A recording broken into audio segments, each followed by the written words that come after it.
We are live. Hi, Rick. How are you? Well, Sarah, happy Black History Month to you.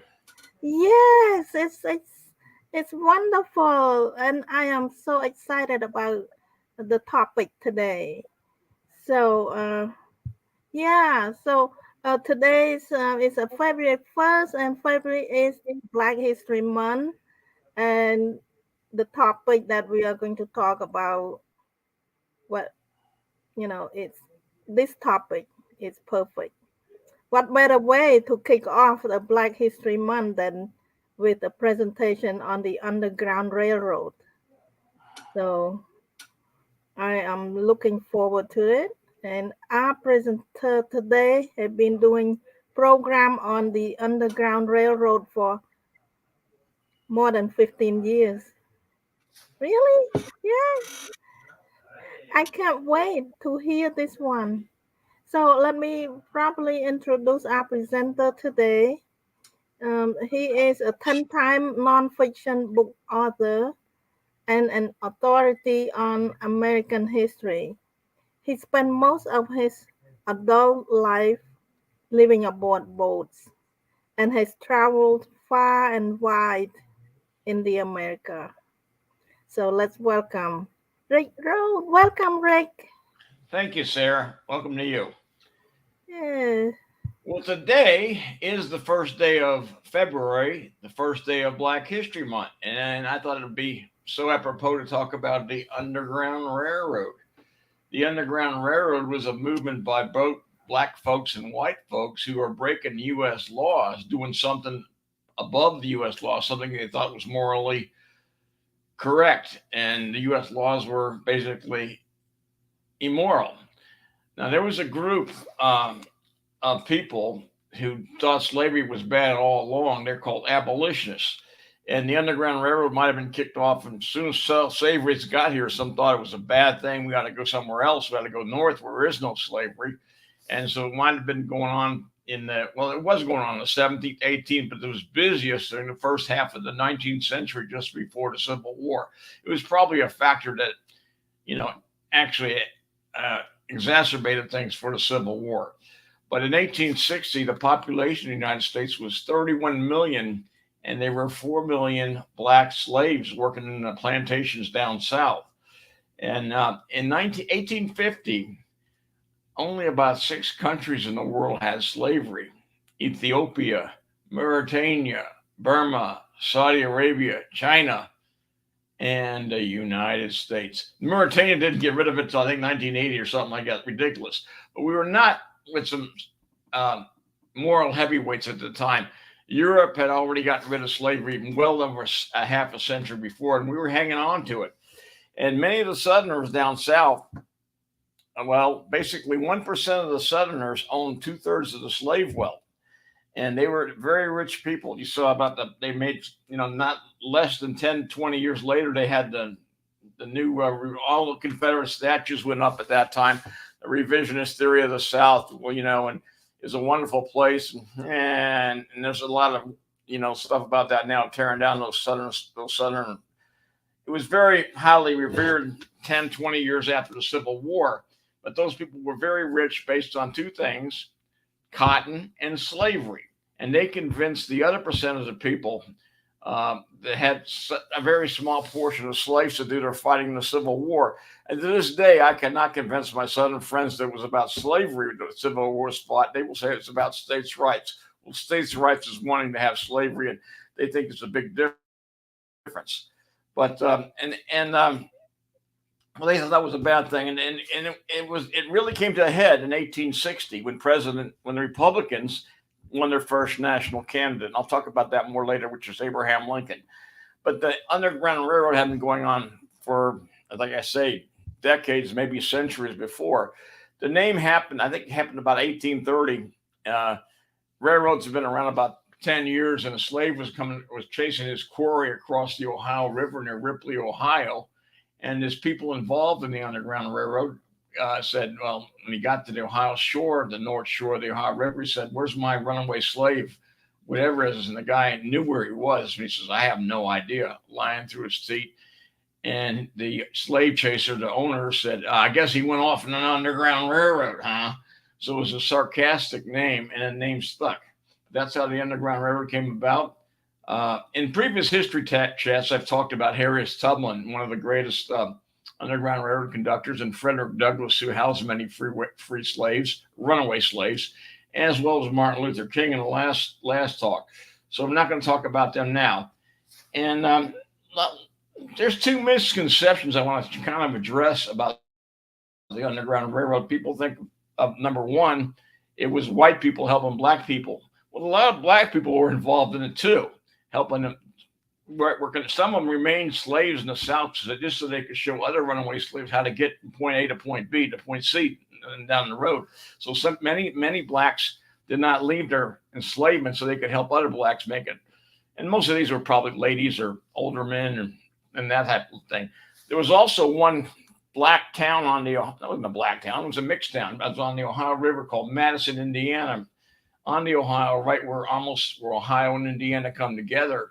And all the blacks in that town were involved in not all of them, probably there were some, but most of them were involved in the Underground Railroad. So the blacks themselves had a very active role in the Underground Railroad that should not be forgotten. And another thing, people think the movement it was like the first revolutionary movement, not a revolutionary movement, what's the word? Civil disobedience movement since the Civil War. Someone said, I had somebody say, well, what about the Whiskey Rebellion? Well, that was very localized in Southwest Pennsylvania. The Underground Railroad was like the first civil disobedience movement since the American Revolution. And most of the people involved were in the North, but there were some people in the South. And I knew about these people. I dug up more information. I want to share with you today about them. The Gremke sisters. They lived in all the trappings of wealth in South Carolina. And the older sister, Sarah, her father was pretty ill and he was going to need medical care he could only get in Philadelphia. So she went up with him to Philadelphia. And she's noticed that the Quaker people were taking really good care of him. Quakers, the Society of Friends, were taking really wonderful care of him. And she also noticed that the Quakers they spoke out against slavery, and they were big in the Underground Railroad. A couple of religions were, and Quakers, Presbyterians, and Methodists, especially Quakers. And she accompanied her father, and her father did die. And when he died, she became a Quaker and returned back to outside Charleston, South Carolina. And she tried to get the folks back there to say, this is bad, this slavery. We should try to end it. And they all had the trappings of, well, this is the 1% of the Southerners that are very rich. And she was from that part, but she was not, she had eyes and she had a heart. And she basically said, get out of here, Sarah Greinke. And the only person that would listen to her was her sister. And together they both, after a couple of years of going nowhere and actually being ostracized and outside of Charleston, South Carolina, they headed up to Philadelphia and they spent the rest of their life on the Underground Railroad. Show that map there, Sarah, if you got it. If you had that map of the Underground Railroad, is that easy to pick? I'm going to talk about some of the routes of the Underground Railroad. You have that handy? Yeah, that's the routes of the Underground Railroad. You think of most of them going north. The green is the north. The gray is the south, obviously. And there are routes out of Florida. There was a guy coming out of Florida, and there was even routes into Mexico and the Caribbean. So there's a lot of that. But that came from courtesy of National Geographic. That's some routes of the Underground Railroad. And you can find that probably online in National Geographic. That's good, Sarah. Thank you. Last time we talked about a law. Not a law, a Supreme Court decision, Plessy versus Ferguson, something Martin Luther King had to deal with. And this country has made some bad laws before, some terrible laws.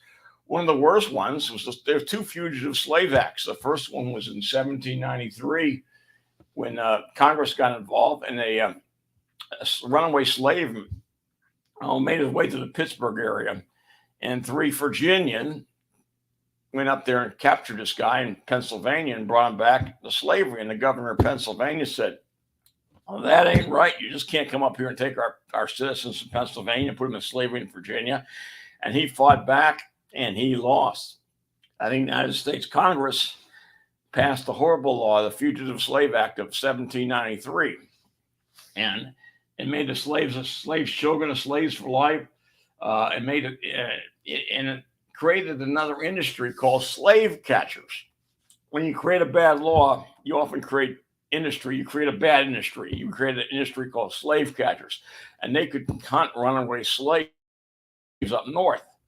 And so that's just what laws do. Even to this day, a bad law creates some very uh, unintended consequences that are even worse. And slaves could hunt anybody, runaway slave, all the way up into Canada, and it was bad. And then things started heating up in the first part of the 19th century, 1830s especially, and all the way up to the Civil War. In 1850, the South pressured Congress to pass another Fugitive Slave Act, the Fugitive Slave Act of 1850. And what that did is it made it even more draconian.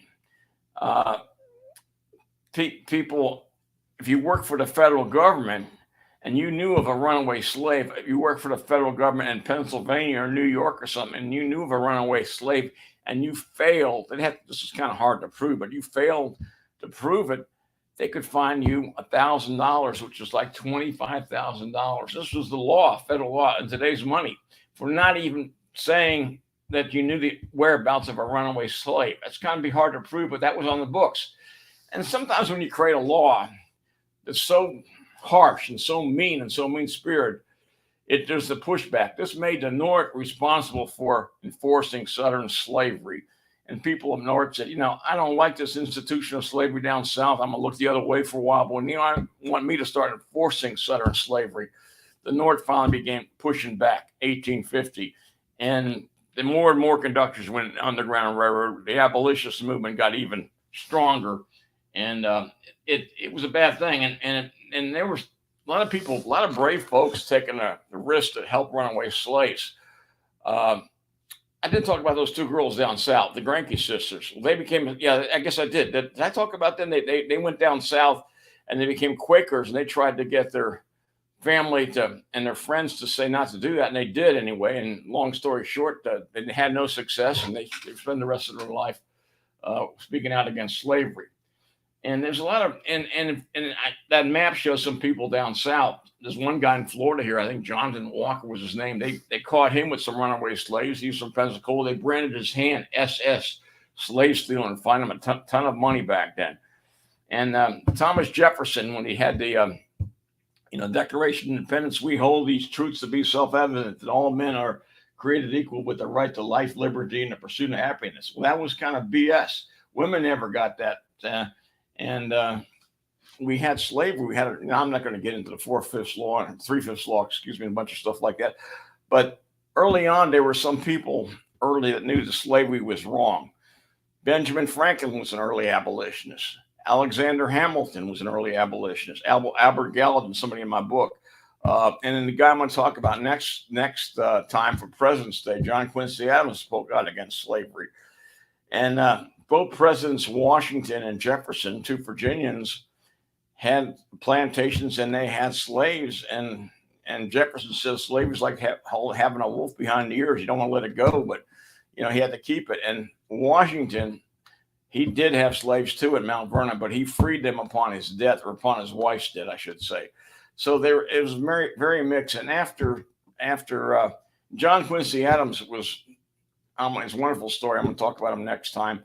And he spoke out against slavery. He died on the floor of Congress giving an anti-slavery speech. And the next 9 presidents after Quincy Adams, I won't get into them. I have notes on all of them. They were horrible. They were horrible. They were wicked. Jackson called them wicked people. They couldn't deliver literature. They were branded as, and these are people that following their conscience and saying slavery is not good. And I think William Henry Harrison said, freedom of expression not apply to abolitionists, all these crazy things. And these people still did it, and it's coming to a head. There's all kinds of things going on. There's still a lot of people working in the Underground Railroad. And I'm not going to talk about many of the conductors. Here's a great book I read a couple of times, and it's Bound for Canaan by Fergus Bordwich, about the Underground Railroad. It talks a lot about them. Doesn't talk about those two sisters. There's another one on the Ohio River, Underground Railroad. And then 9 years before the Civil War, I read this a few times, Uncle Tom's Cabin by Harriet Beecher Stowe. She was Cincinnati was a hotbed of. It's kind of like Ohio was a strange state. You had the people that liked the South, the Copperheads, people in the North, and there was a lot of fighting going on in Cincinnati, Ohio, the whole state of Ohio, but especially southern Ohio, Cincinnati. And Harriet Beecher was in Cincinnati, and she was close to many of these Underground Railroad characters, including the Uncle Tom. And she wrote this book, and it was the second best-selling book in the 19th century, only second to the Bible. And it was the showing the Underground Railroad in action, and people say, "Gosh darn, I didn't know." So I read this book, and even when Abraham Lincoln met Harriet Beecher Stowe later on during the Civil War, he said, "Well, you're the little lady that wrote this book that causes a great big war." And I guess she had a smirk on her face. I guess so, but it was a good book. I've read it a couple times, and it's still good. And it shows what good people of Uncle Tom's a sad story in itself, but there's another lady in that book, a true story. Her name was Eliza Harris, and most of this book takes place right around Cincinnati. Not all of it though. Uh, and Eliza was a real life character. She was into Ohio, not far from Cincinnati, a little town called Ripley, and she's got her baby. Her husband was staying in the plantation. I guess they had cahoots and knew what was going on. And the Ohio River was not like it is now. They didn't have the locks and dams. She was running across the river with ice falling into her waist, getting wet in the wintertime, cutting her feet on the ice. Now, I told you those two fugitive slave acts, they created an industry called slave catchers. Where are the slave catchers going to hang out? They're going to hang out on the north shore of the river to catch the slaves coming across the river at nighttime, probably to make them like they'll bag and get a lot of money. Well, that's exactly what this one slave catcher was doing. His name was Chauncey. He's Ripley, Ohio, which is kind of a wonderful town for this. I've been there many times, kind of the epicenter of the Underground Railroad. And Chauncey's sitting out there one night in the middle of winter time, and he hears this commotion in the water, and there's a gun. He says, "Hey, I'm going to bag one tonight. I'm going to bag him run away." And he's watching this lady. Her name was Eliza. And anyway, so long story short, he sees her coming to the shore, and he's watching her struggle valiantly and valiantly and valiantly. He's trying to get to shore. He has a momentary change of heart. And he says, "Lady, you've won your freedom." Something's going on. Okay, you won your freedom. Keep on going. And it's a great story. It's a true story. His name was Chauncey. He's a real life character, and she's a real life character. And that was basically something's all right happening in the Underground Railroad. There's darn things but that happened, and you did pass some bad laws. And let's see here. And in Canada, they had to go all the way to Canada because Canada was not a separate country till World War One. So, and then all the European countries had gotten rid of slavery years before. So, they had to go all the way to Canada, and they had help like Frederick Douglass's house and everything else. In 1860, we had a Republican National Convention, and the second one they ever had. And there were some strong candidates. There were 5 strong candidates there. The biggest abolitionist was William Henry Seward, and thought he was everybody's first favorite, and everybody's second man was Abraham Lincoln. And the Wiley Lincoln outfoxed Seward on the third ballot, and he put all those other 4 guys in his cabinet. Doris Kearns Goodwin wrote a great book on that team of rivals. And whoever would have won that, there would have been a civil war. And it was a terrible, terrible war. There were 30 million people. 1 million people lost their lives during the Civil War. 4 million slaves were freed at the end of the Civil War. And Lincoln had to fight it. And I try to convince my Southern friends that it was about slavery. It wasn't about states' rights, but it was about ending slavery. And then we had Reconstruction in Pleasant and Grant for a while, for good 8, 9, 10 years, and 12, 11 years actually. And that did things. And then we talked about last week about Jim Crow. But one interesting thing, I'll end right here. Ken Burns says something in his documentary on the Civil War. Before the Civil War, the United States was known as the United States are. It's a plural word. The United States were a conglomeration of how many ever states. There were 20, 30 states back then. They're going to do this. They're going to do that. After the Civil War, the United States became and is a singular.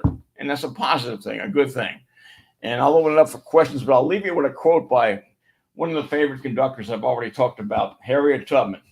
She says, "If you're tired, keep going. If you are scared, keep going. If you are hungry, keep going. If you want to taste freedom, keep going." Harriet Tubman, wonderful lady. We've already talked about her. You could dig in the post and find out more about her. But the Underground Railroad's a wonderful story. It's a civil disobedience movement, and it was the right thing against U.S. laws that were flawed, very flawed. So I'll open it up for questions. I can't hear you, Sarah. I can't hear you, Sarah.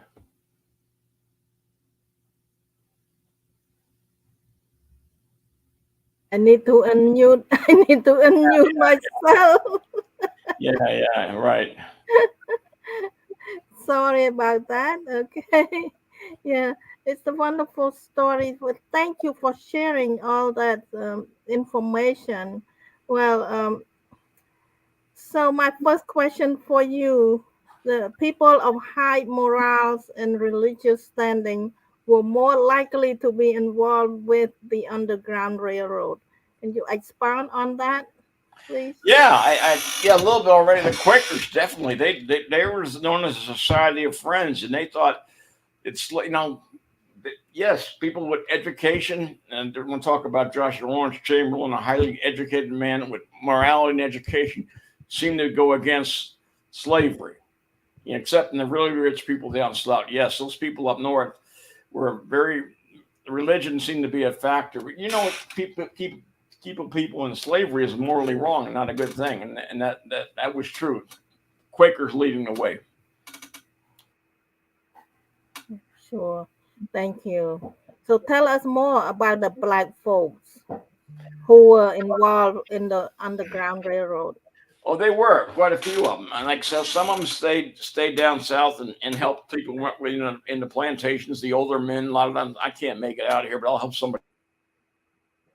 They had that attitude, and like there's a town on the Ohio River called Madison. It was very big in the Underground Railroad. They had all kinds of people, and everywhere along the Ohio River, and everywhere throughout stratified north, south, east, west, there were black folks just as involved. And a lot of times, a lot of people say, "Oh, the white people were condescending and helping." That's not true at all. There were a lot of black folks doing a lot of good stuff.